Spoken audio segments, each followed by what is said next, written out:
Tervetuloa uuden videon pariin. Nyt tässä on ollut muutamia kertoja, pari viikkoa, että ei tullut Pirunkakko podcastia ja viime viikollakaan ei tullut tätä lyhyttä videota en tiistaisin.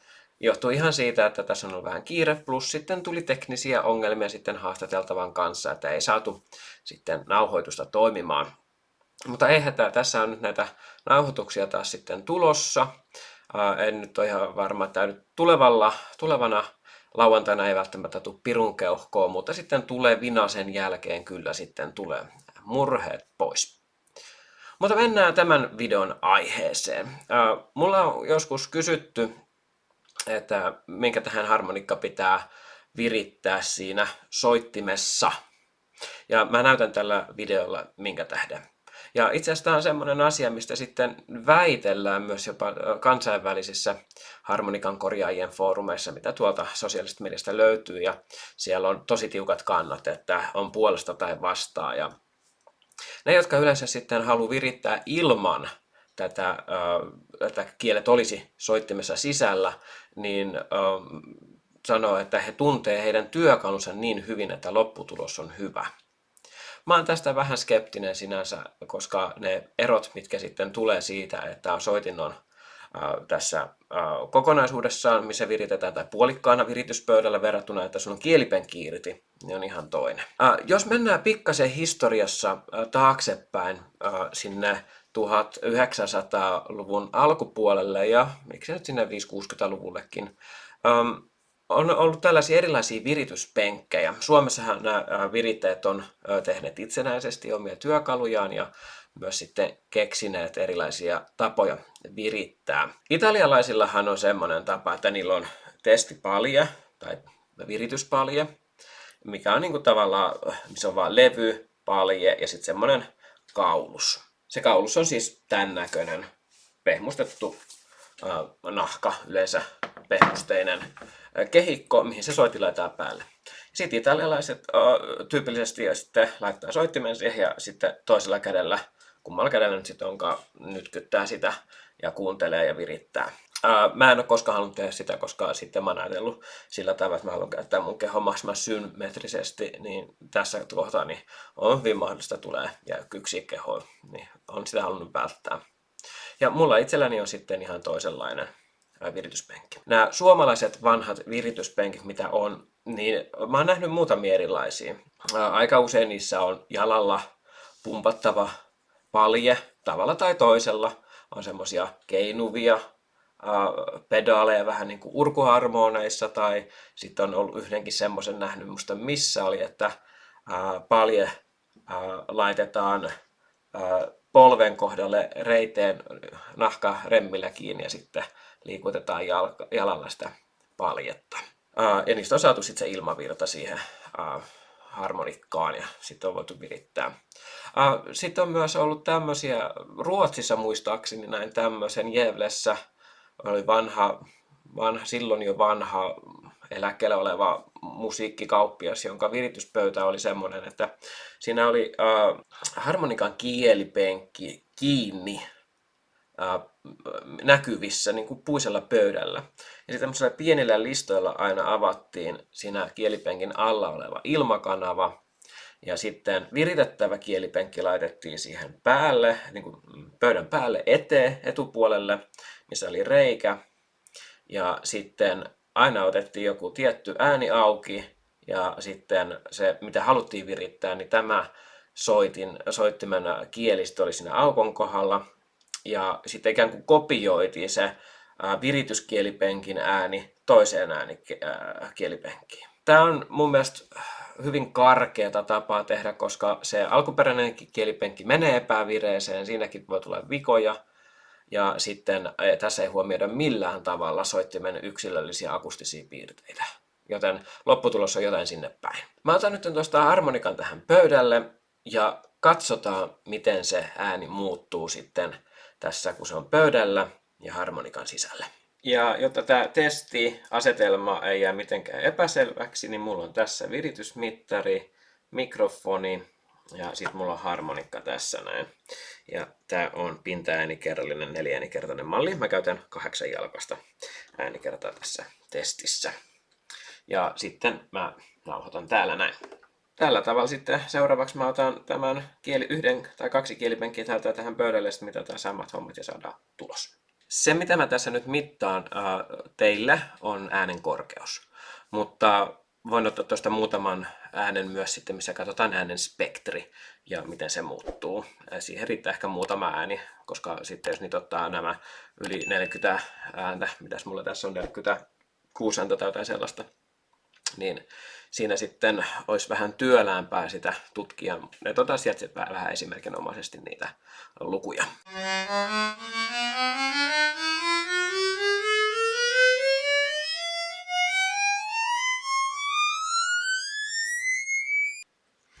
Ja sitten seuraavaksi otetaan ilman harmonikkaa alettava kielipenkit.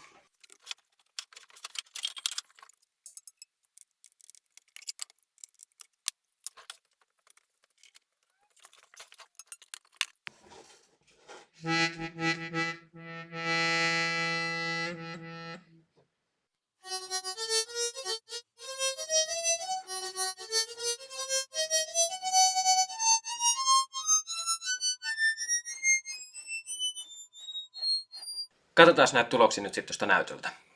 Zoomatkaa tätä nyt sitten puhelimellanne vähän sisäänpäin, jos näyttää pieneltä. Tää on nyt sitten vähän ylä- ja alapäässä tyhjää. Ja mun täytyy selittää sinänsä tätä kuvaa vähän. Eli tuossa X-akselilla on sävelet. Ja tuossa suurin piirtein keskikohdalla on A-sävel, niin se on se keski-A sitten. Ja täällä matalin ääni on E. Ja sitten täällä Y-akselilla on toi 0 tuossa keskellä, se on se tavoite, viritystaso 4, 4, 2 tässä tapauksessa. Ja sitten tämä 1, 2, 3 tai vaihtoehtoisesti -1, -2 ja niin poispäin, niin ne on sitten senttejä. Ja sentti on puolisävelaskeleen 100-osa, kun puhutaan tasavireisestä harmonikasta ja virityksestä. Tästä nyt täytyy huomata muutama asia. Ensimmäinen on ihan oikeasti se, että ne ei ole samat kuviot. Tässä kuvaajassa nyt sitten tämä vihreä on se virityksen äänen korkeus, kun kielipenkit on soittimen sisällä, ja sitten tämä ruskean punertava on sitten, kun kielet on irti soittimesta ja kielipenkit on tässä pöydän päällä. Ja tässä kun tämä testi tehtiin, niin mä oon käyttänyt koko ajan samaa kieltä. Eli kun kieli on ollut soittimessa kiinni, kielipenkki soittimessa kiinni, niin silloin mä oon ottanut vetopalkeen alakielen. Ja sitten kun kielipenkki on ollut tässä levyn päällä, niin mä oon ottanut työntöpalkeen, eli alakielen.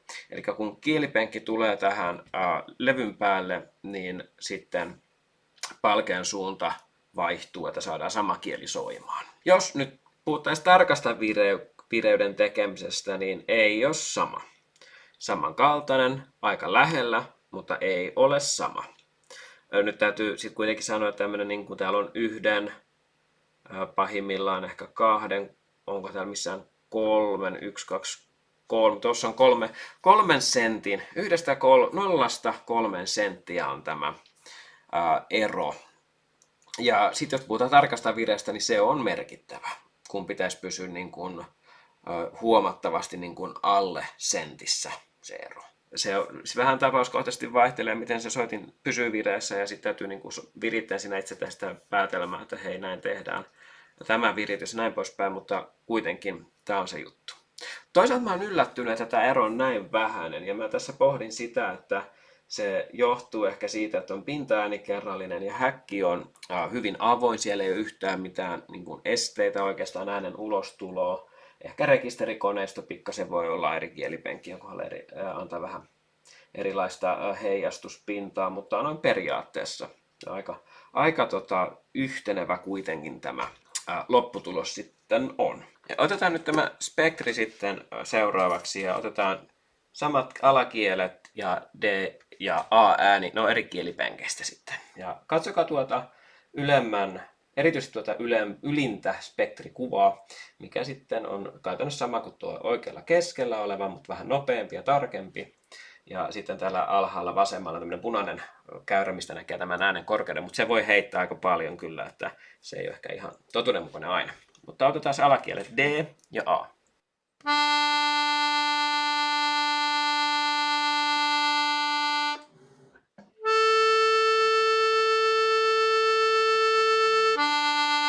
Sitten kielipenkeistä A-ääni ensin.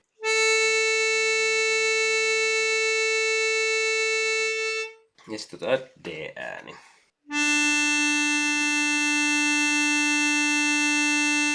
Otetaan nyt tämä D-ääni ensin käsittelyyn, missä on tämä, jos katsotaan ylintä spektripylväitä, eli äänen yläsävellen toisintoja, mitä tulee sieltä, ja matemaattisesti voidaan laskea niiden sijainnit. Niin tässä, jos verrataan nyt tätä kielipenkkiääntä verrattuna soittimesta tulevaan ääneen, niin huomataan, että kielipenkistä tullut ääni on paljon kirkkaampi.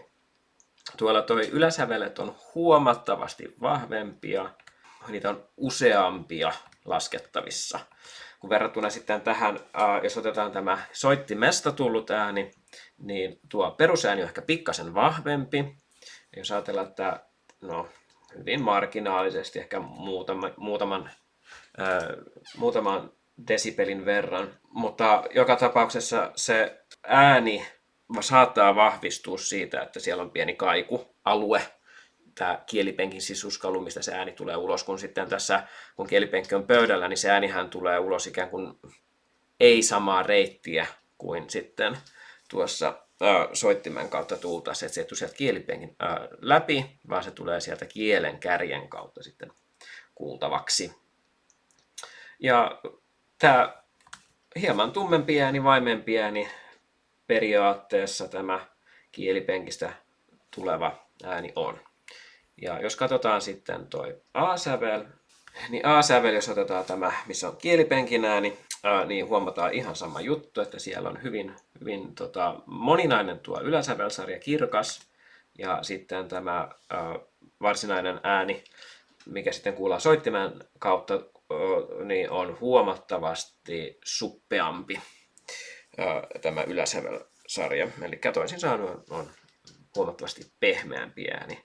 Toki nyt täytyy muistaa se, että harmonikan ääni on ylipäätänsä hyvin kirkas, että verrataan vaikka viulun ääneen, missä on tällaista kahinaa vähäsen, tai käyrätorve, missä on huomattavasti tummempi ääni, niin tämä on jo niin kuin sitten itsessään olisi kirkkaampi spektrin perusteella kuin sitten muut soittimet keskimäärin.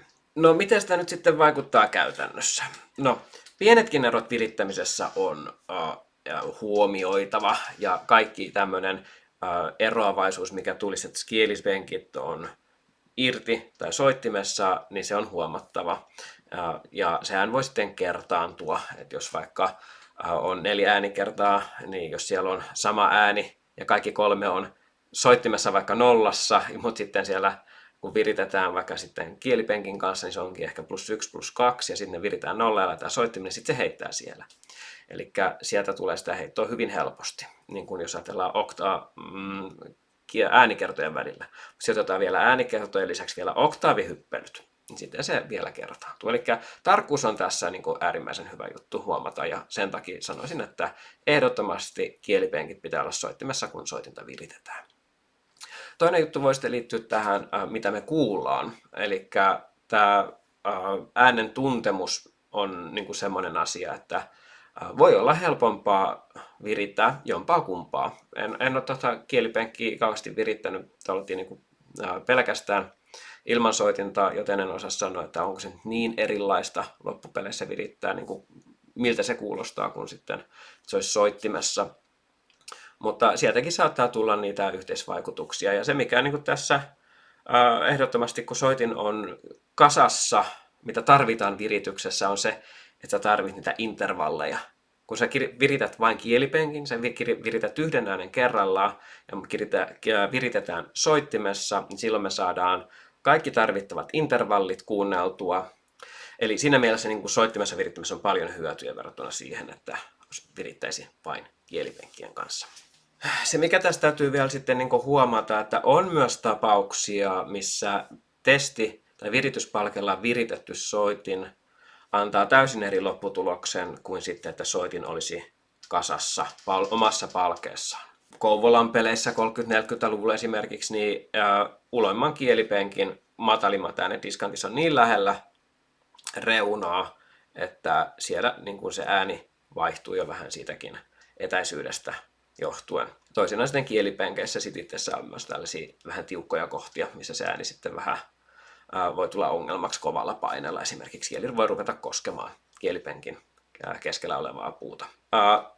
Joskus on myös ollut ihan semmoisiakin akustisia asioita, mitä en ole pystynyt selittämään itselleni mitenkään erityisen tarkasti, mutta sillä tätä joitakin soittimia on vaan pakko virittää ihan niin kuin siinä soittimessa, ei missään virityspalkeessa. Se on yksinkertaisesti ollut joskus mahdotonta. Et loppupeleissähän se, mitä me soitetaan kokonaisena, niin sehän on se, mikä se pitäisikin olla. Että kaikki tämmöiset apuvälineet on vaan on hyvä apu, mutta taas toisaalta tuo myös niitä mahdollisia virhe-elementtejä tähän virittämiseen mukaan. Tämmöinen video tällä kertaa. Me palataan seuraavalla videolla, siis seuraavan kertaan. Moi moi!